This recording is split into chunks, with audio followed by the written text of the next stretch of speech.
Hallo Afrikaners, hallo, gaan dit daar met julle? Wel, ek hoop dit gaan goed met julle. En ek het nou 'n bietjie geluister hier na wat gaan nou alweer aan? Ek kan nie glo nie. Julle maak 'n bietjie droog van julle. So ons weet almal dat een persoon het teruggegaan. Dis 'n ou tannie en sy het teruggegaan omdat haar kinders het nie gekom nie. Die kinders het koue voete gehad. Die kinders wat lojaal was teenoor hulle doelwit, het die ma vooruit gestuur. Nie regtig nie, maar sy was eers gekies om te kom. En toe het hulle rug gekeer op hulle ma. En sy het besluit om terug te gaan. So ek dink ons almal sou dit sekerlik gedoen het as dit ons was. Reg? Nou ja, toe. So nou is daar 'n familie van 9 Afrikaners. Nee, regtig. Dit is teleurstellend dat julle 9 ander mense se plek gevat het. En nou gaan julle terug. En dit belemmer die stelsel verander, die credibility. Ja, want so het julle nou al die tyd gejok en stories vertel of stories opgemaak gedurende julle statement, want as jy 'n well-founded fear het and you fear for your life, one of the statements that you did make is that daar is nêrens in Suid-Afrika waar jy gaan veilig voel nie. Nou sê ek vir jou, no. Dit is so bad. Nou, ja en toe, kon julle nie maar 'n plan gemaak het nie? Is julle maar te lig in die broek? Is julle te lig in die broek om dit te maak hier in Amerika? Want of julle het gelieg, of julle die stelsel gedefraud, of julle is net te lig in die broek, of julle het net gekyk waar julle 'n plek kan kry en julle het nie gekom op die plek nie en julle is nie tough nie. So die kwaliteit van die Afrikaner bloed wat in julle are loop, is julle even Afrikaners? Kan nie wees nie. Julle moet rooi nekke wees. Kakies. Of miskien is julle nie eers kakies nie, né? Maar julle is amper soos om jou eie mense te verraai, want al die ander mense kon gekom het en veilig gewees het, wat werklik 'n true fear vir persecution het. Dis jammer dat dit gebeur. En ek dink mense in Suid-Afrika dink 2 keer, dink 3 keer. En wanneer jy 'n statement of interest maak, moenie liegstories vertel nie. Moenie dit defraud nie. Tell the truth. And if you have a well-founded fear of future persecution and you fear for your life, you will never, ever go back to South Africa. Now, let me just say, I am a U.S. citizen since 2000. And I have 2 American-born kids from my South African husband. And when they were 3 and 2, we went for the last time I took them to South Africa.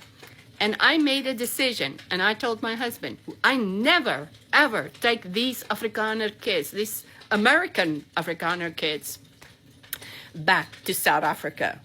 Because I said, I fear for how people will respond to them with their Americanism manners.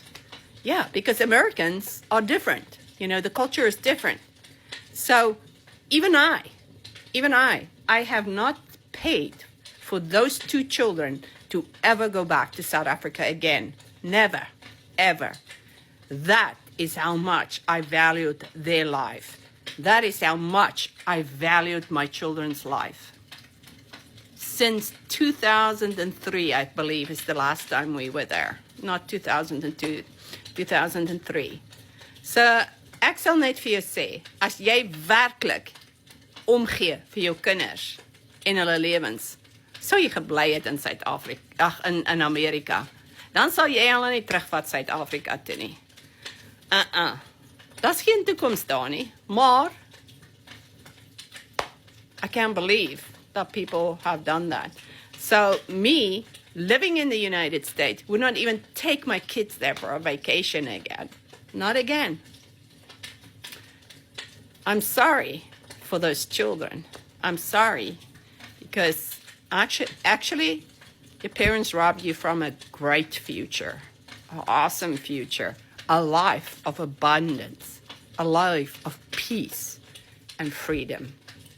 But ek kan vir julle net een dingetjie sê, daai ouers wat daardie kinders teruggevat het, daai kinders, hulle sal eendag op hulle eie kom en julle gaan sit alleen daar, oud en koud. En al julle kinders gaan uit Suid-Afrika af weg wees. Ek het familie, die een gesin, haar eerste kind is in Oostenryk, haar tweede kind in Dubai, die derde kind is op pad uit. Jou kinders gaan jou verlaat. En dit sal seker maar jou straf wees, oor dit wat julle gedoen het. Ek wens julle dit nie toe nie, maar jy weet wat jy saai, sal jy maai. So julle het daai geleentheid weggesteel van ander mense af. Dit het 18,000 plus 9,000 seker vir die airline tickets. So dit is al hierso by $26,000 wat dit gekos het. En aan al die tyd en alles van almal. Dis nou maar jammer. En ek wil vir die mense sê, moenie dit doen nie, want julle vat die credibility van die stelsel weg en julle gee vir die leftes ammunisie om teen die program te gaan. Dis jammer. Julle maak nie net julle kinders en julle self seer nie, vir julle toekoms nie, maar julle maak ook die program seer.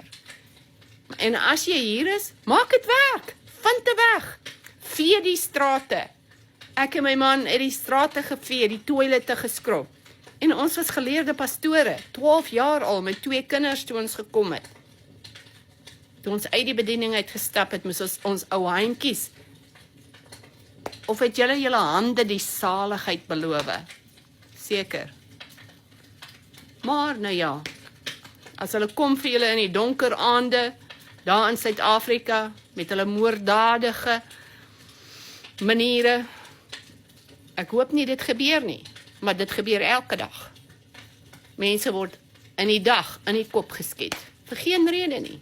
En dis waar jy wil wees, want dis waar jy veilig is, met al die tralies voor julle deur, wat julle so sit, en julle kan nêrens regtig iets sien nie, in 'n hok, julle wil teruggaan na julle hok toe in Suid-Afrika. Wel, ek hoop julle geniet die hok. Dis jammer, want iets is nie reg hier nie. Iets is nie reg nie. En ek kan nie sê wat dit is nie, maar dis nie reg nie, né? Julle weet dit. Hoekom het julle dit gedoen?